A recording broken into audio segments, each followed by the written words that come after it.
PR Connections Radio presents. Welcome to Vegas Hockey Hub here on PRConnectionsRadio.com, the voice of new media. I'm your host, Ian Rachiele. And on this edition of Vegas Hockey Hub, we're going to be doing another episode of Vegas Hockey Hub Recap, where we break down every single thing that's going on with your Vegas Golden Knights. And man, oh man, what an interesting situation that happened here in this matchup. And we have so much to talk about and so much to break down on this episode of Vegas Hockey Hub. Now, before we get into the matchup and talk about everything that happened, go to Vegas Hockey Hub. Go to all our social media pages. We are on YouTube, Facebook, Instagram, Twitter, TikTok. We are on all major social media platforms at Vegas Hockey Hub. And we are also on PRConnectionsRadio.com. So I highly recommend for everybody to go out and check out the website. They have about a dozen shows on the platform. And I would say go to the website, www.PRConnectionsRadio.com, the voice of new media, and check out what is being told on there. And then I also have my social media pages as well at Ian J. Rachiele. And man, this is going to be such an interesting matchup to talk about because right now we have a situation where your Vegas Golden Knights, you have a team over here that's really trying to achieve some stuff over there in the Central Division. You have Vegas, what they're trying to focus on, the Pacific Division. And then you have all the teams kind of in a weird bubble around these two teams as well. So there's going to be a lot to discuss on this episode of Vegas Hockey Hub Recap with your host, Ian Rachiele. So getting into this actual event, you have one team over here, first seed in the wild card. I mean, an organization right there in Nashville that kind of firm at the moment. I mean, they're 10 points ahead of who they have behind them in the Central, and they are 4 points ahead of who is second in the wild card out there in the Western Conference. So you have Nashville out there, the away team. It's an organization that over the last month has really solidified themselves as a playoff caliber organization. And then you have a team that, for example, the Vegas Golden Knights, they're a team that's second wild card. They have been winning a decent amount of games. Over the last 10, they actually have gone 5-3-2. And this is a Vegas Golden Knights organization that's really trying to build momentum right now when it comes to the upcoming final 10 games of the schedule. And let's get into the wild card update for everybody watching all around the world. Now, the Nashville Predators, they have the first wild card, like I said, with 90 points on the year. And this is a situation where I don't think Vegas is going to get to Nashville unless there's such an insane fall off from Nashville that Vegas somehow finds a way to capitalize on it. But Nashville, 4 points separates them and your Vegas Golden Knights. And for the third and final seed in the Pacific Division, the LA Kings, 87 points, and your Vegas Golden Knights, 86 points on the year. And right behind the Vegas Golden Knights would be St. Louis and Minnesota. Now, St. Louis, 80 points on the year, and Minnesota, 77. So it actually is more of a cushion at this point. With 10 games left, Vegas has a 6-point gap between St. Louis, and they have a 9-point gap from the St. Louis Blues organization. And it will be a very interesting thing to see what happens here. Because like I said, you have a 4-point gap between Nashville and Vegas. You have a 1-point gap between LA and Vegas. And that is just for seeding and everything that's happening there. And then beneath Vegas, you have 6 points separating Vegas and St. Louis. And then you have 9 points separating Vegas and Minnesota. So, you have a Minnesota Wild team that they're going to be facing in a couple of days, actually. So at the end of the week, Minnesota and Vegas, they will be playing. And that will be a really interesting matchup to see what happens there. And then for the rest of the Western Conference, by the way, really fascinating to see what happens here. Dallas Stars, they've started to take a lead in the Central Division. For the longest time, Colorado and Dallas were battling for the number 1 seed in the Central Division. Dallas is up by 2 at this moment in time. Winnipeg Jets, they're kind of firm right now, 4 points ahead of Nashville for the third and final spot in the Central. And then the Pacific Division, the Vancouver Canucks have the biggest gap out of anybody so far, as Vancouver has an 8-point gap from them and Edmonton.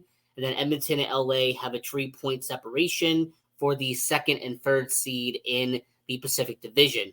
Now, the main reason why this is so valuable is because of who you have to face in the playoffs. Now, at this present moment in time, Dallas would take on your Vegas Golden Knights. Nashville would take on Vancouver. Colorado would take on Winnipeg. And Edmonton would take on LA. Now, those are not concrete. Those are not 100%. Obviously, for anybody who knows, there is actually going to be 10 games left. So there's a chance for seeding to change, go up and down. But that's the current seeding right now. So it's going to be a really interesting situation to see what happens. I mean, obviously, you have the reigning, defending Stanley Cup champion Vegas Golden Knights going to be trying to go back-to-back. And then you have over on the other side, you have a Nashville Predators team who has never won a Stanley Cup.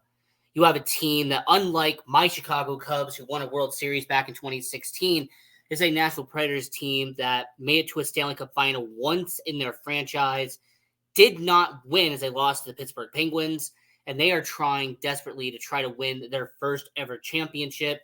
So it's going to be really interesting to see what happens over the next 10 games, and then eventually when it comes to the playoffs. So once again, you have a game here where you have the Nashville Predators, a home team, the first wild card in the NHL.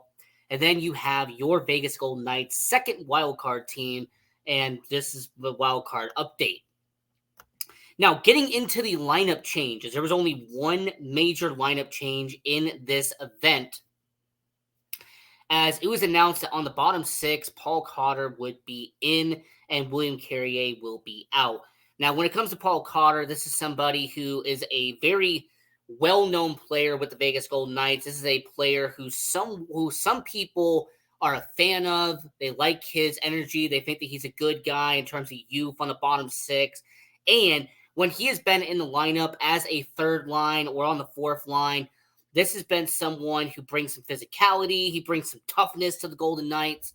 And having him in the lineup, him being alongside Stevenson and Mantha. So this is going to be a third line that's definitely going to be showing some potential in this game. And it'll be really curious to see what happens here with Paul Cotter, because this is just a situation where you're bringing some physicality in there. Now, William Carrier being out, now this could be due to injury, even though that is speculation. We do not know 100%. This could be a fact where they do want somebody who is younger, like Paul Cotter, in the lineup. So they did take William Carrier out. Now, this is like the third or fourth time this season that William Carrier is not in the lineup for your Vegas Golden Knights. It's actually been one of his biggest problems with the Golden Knights this year, the fact that he has not been an everyday starter for Vegas.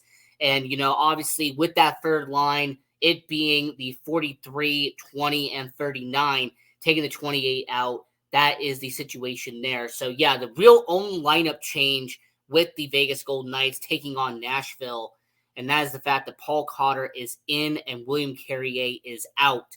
And Paul Cotter would be alongside Stevenson and Mantha for this game and everything that's going on there.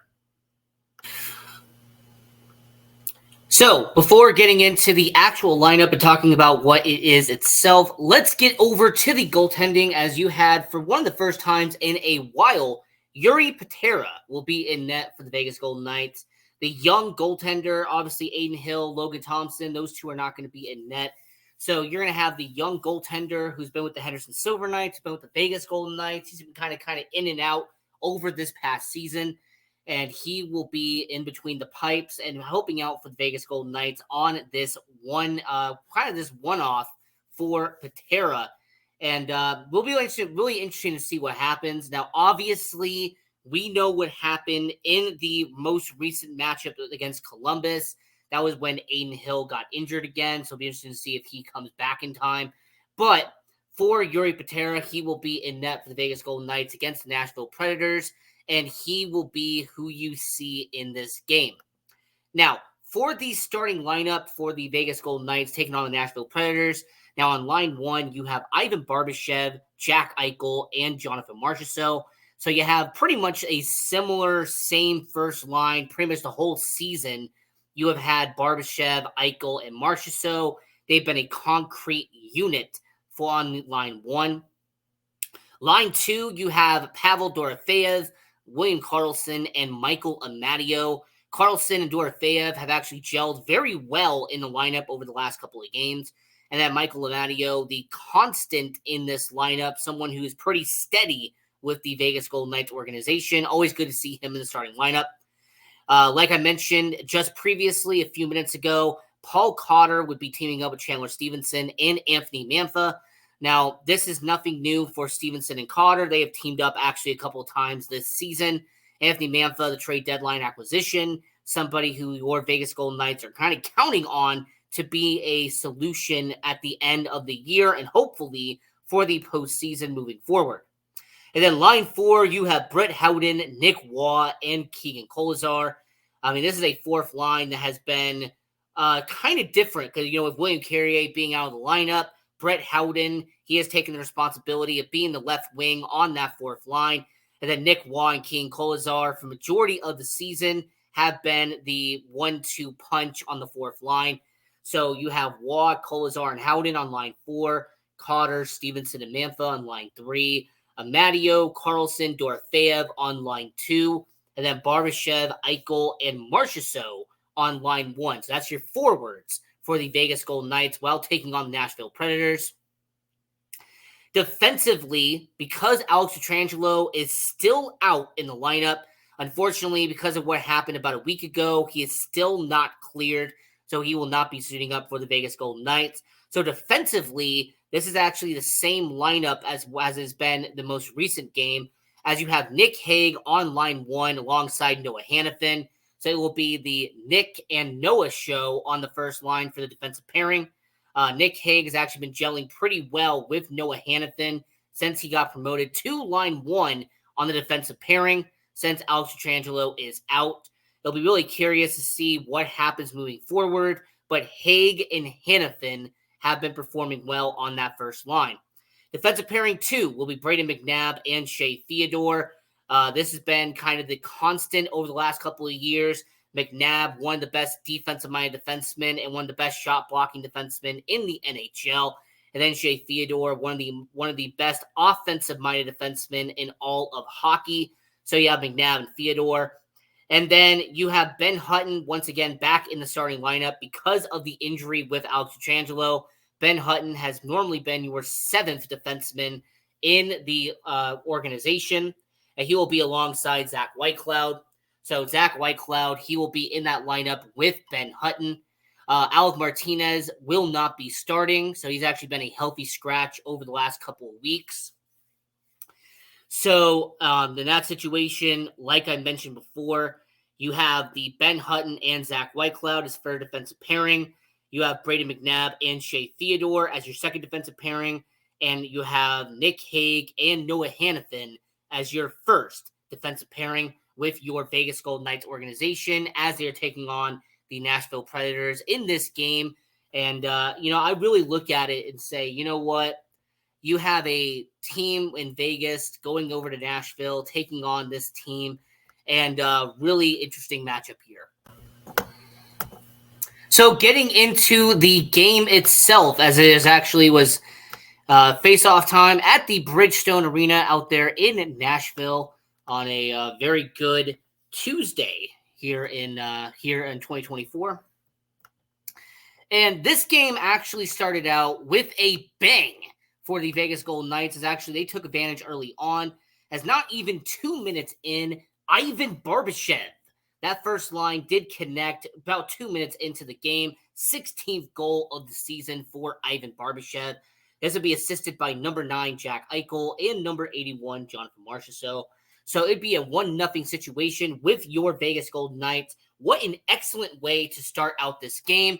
I really looked at it as your Vegas Golden Knights taking control and really showing that they could be a playoff caliber team, and they made that mark early on with Barbashev. And then 3 minutes later, you would have a situation where Brett Howden, 5 minutes into the first period, 7th goal of the season for number 21, Brett Howden. Good setup by number 39, Anthony Mantha. And then you'd also have an assist from number 71, Wild Bill William Karlsson. And just like that, your Vegas Golden Knights, really solid way to start out this game with a 2-0 lead. And I really like what your Vegas Golden Knights did. The execution here, Bruce Cassidy, the offense, the way they were putting shots on net in this matchup. And you could really see that it didn't matter if it was the Barbashev goal or the Howden goal, but the energy was up, the confidence was up, and you really saw that the Vegas Golden Knights organization was trying to do something and make their impact early on in this game. And for the rest of the first period, they kind of died down a little bit. There were some shots that just went wide in this to make it a 3-0 game. There was no penalties in the first period for Nashville or Vegas.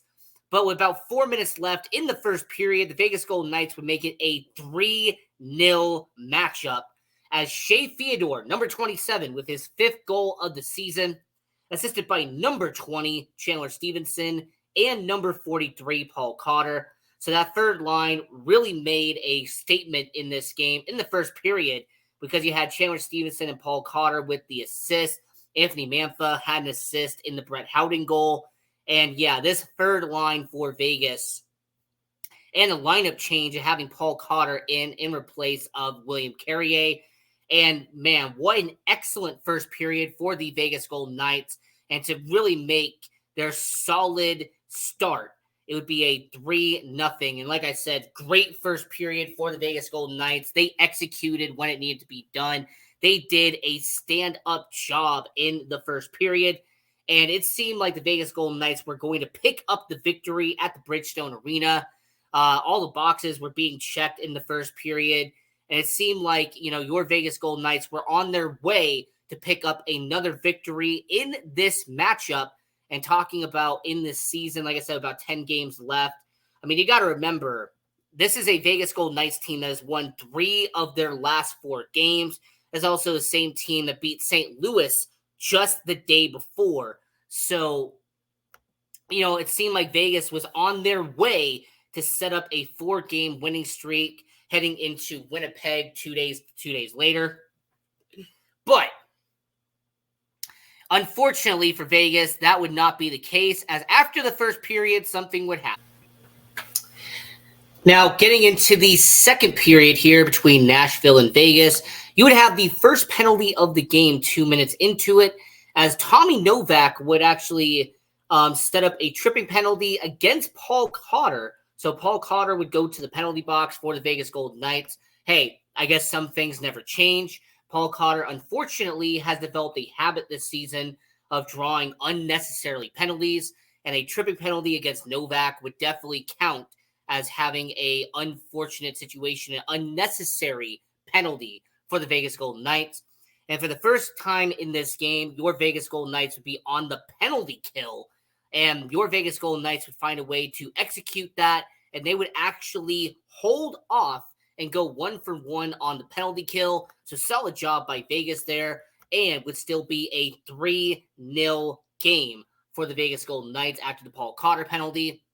And then 2 minutes later, the Nashville Predators would have their first penalty of the game, as Tyson Barrie would execute a slashing penalty against William Karlsson, and Tyson Barrie would go to the penalty box for Nashville, and Vegas would be on the power play for the first time in this game. And despite an opportunity from Jack Eichel that just went wide, the Vegas Golden Knights would not capitalize on the power play, and they would go 0-1 on the power play to begin the second period. Nashville would kill this off, and it would still be a 3-0 game in the second period for the Vegas Golden Knights. Still overall a pretty good game for Vegas, but yeah, 0-for-1 on the power play and 1-for-1 on the penalty kill at the second period for the Vegas Golden Knights. And their shutout would come to an end, unfortunately, as about 6 minutes left in the second period, the Nashville Predators, Mark Jankowski, would have his 5th goal of the season, assisted by Jeremy Lauzon, and it would be a 3-1 game for Vegas. Now, still a 2-goal advantage. That was the part that mattered. But with 6 minutes left, the shutout by Patera would end up not being no more. And Jeremy Lauzon, very solid defenseman. Actually, in my opinion, one of the most underrated and undervalued defensemen in the NHL. From his time in Boston and Seattle, now being in Nashville. And then Janikowski, this is someone who over the last couple of years has been a utility guy in the NHL. Someone you can plug into the lineup and he'll get you a decent amount of points every year. And, it's just a situation where with Nashville, you saw what the lineup was in this game for the Nashville Predators. And when you really sit here and analyze it, you saw what Lauzon and Roman Josi. Those are really the two defensemen you had to watch out for with the Nashville Predators. And then you saw with this line, Michael McCarron, Thomas Novak, and with Mark Jankowski. So you really had a situation where Jankowski, he had the goal. Novak set up the penalty with Cotter earlier in the game. And then you had a bunch of hits from McCarron. So, yeah, that line for the Nashville Predators was very useful in this game at Bridgestone Arena. So Jankowski, Novak, and McCarron out there for the Nashville Predators. So they would be down by 2. And, you really sit here in the second period and you were watching some opportunities for Vegas come and go. But with 1 minute left in the second period, your Vegas Golden Knights would find a way to add to the score sheet. As with 1 minute left in the second period, Wild Bill, number 71, William Karlsson, hitting the 25-goal mark on the year. Congratulations to William Karlsson, by the way. 25th goal of the season. And assisted by, for the second time in this game, number 39, Anthony Mantha. And defenseman number 15, Noah Hannafin. And just like that, 1 minute left in the second period, Vegas would be up 4-1. And William Karlsson, what a comeback he has had. He went from being in a bunch of trade discussions and was thinking about being discarded to now having a 25-goal season, being a top 6 forward once again with the Vegas Golden Knights. And I can really appreciate what William Karlsson has done. And the fact that you have Anthony Mantha, William Karlsson, and Pavel Dorofeyev on that line, I really like what we saw in this game from them. So after the second period and being up 4-1, this would be where, unfortunately for your Vegas Golden Knights, the wheels would start to fall off, unfortunately, for the Vegas Golden Knights. Now, before I break that down and before I talk about exactly what happened, there were 2 penalties in the third period. The first one happened actually half a minute into the third period as Nashville Predators' Kiefer Sherwood would get an unsportsmanlike conduct penalty against Brett Howden. So he did a bad no-no and went to the penalty box for the Nashville Predators. Golden Knights would be on the penalty power play. And unfortunately, the Vegas Golden Knights would go 0 for 2 in this game on the power play. So not good for the power play unit for the Vegas Golden Knights. Now, the second penalty would actually happen halfway into the third period, and that would be a delay of game penalty on the Vegas Golden Knights. This would actually be served by Michael Amanio, but we will get back to what happened in that situation just a little bit later. Now, in the third period, Vegas Golden Knights are up 4-1. They're pounding their chest. They think they're going to get a victory. But hold on now, because Nashville would come back to life. As 5 minutes in the third period, Ryan O'Reilly, the Stanley Cup champion from the St. Louis Blues, he would get his 25th goal of the season, assisted by Gustav Nyquist. And Vegas Golden Knights, unfortunately, would drop their lead down to 2 goals and be a 4-2 game 5 minutes into the third period. Ryan O'Reilly, he did a really stellar job on this play. Good execution by Nyquist. And just really looking at it and everything that happened in that situation. You also got to remember what that line is. So you have Sherwood, you have Riley, and you have Nyquist. And I really think this line did really good for the Nashville Predators. The fact that you had two people who scored goals in this game, in Nyquist and O'Reilly. And then you had a guy who had 10, and I repeat, 10 hits for Nashville in Sherwood, and some guy who took a penalty earlier in this period. Now, later on, the Vegas Golden Knights, about 8 minutes left in the second period, and they would let up a goal from Philip Forsberg, 40th goal of the season, assisted by Vegas local Jason Zucker. And just like that, a collapse, unfortunately, for the Vegas Golden Knights. And now you are just up by 1 against Nashville.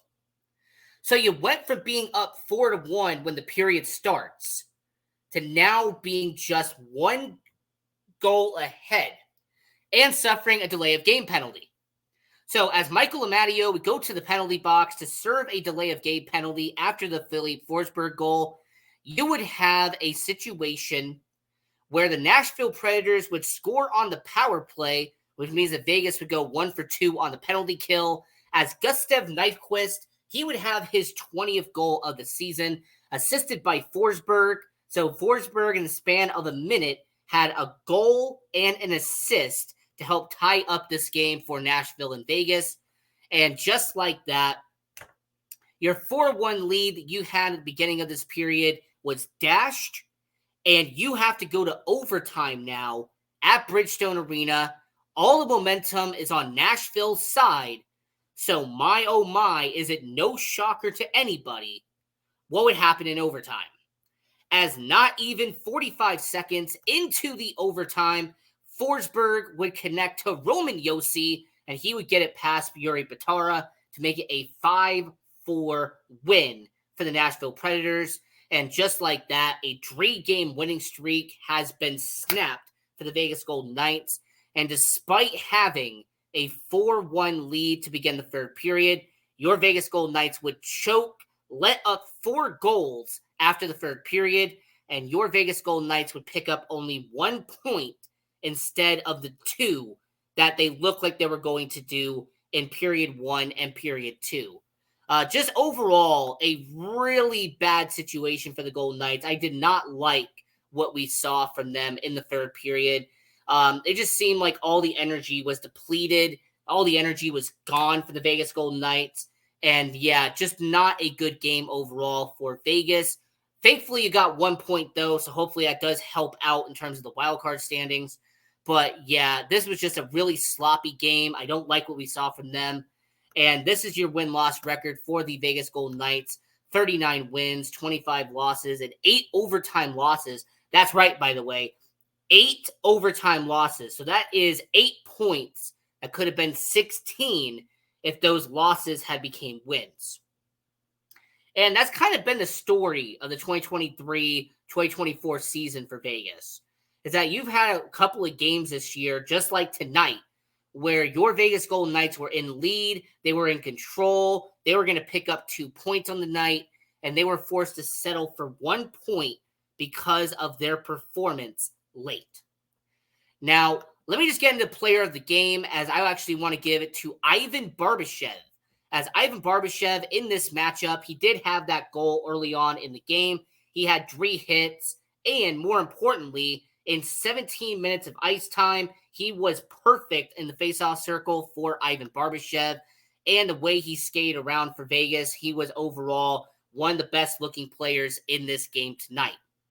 Now, moving forward, you had back-to-back games. You beat St. Louis 2-1. You lose 5-4 to Nashville. You have, in a couple of days, Winnipeg and Minnesota, 2 very tough matchups for Vegas. And they will be really curious to see what happens there. So, that is another edition of Vegas Hockey Hub Recap. I'm your host, Ian Rachiele. And until next time, continue watching hockey, go support junior hockey, and go Knights, go. PR Connections Radio thanks you for watching this podcast. Check out more episodes of this show and our others at prconnectionsradio.com.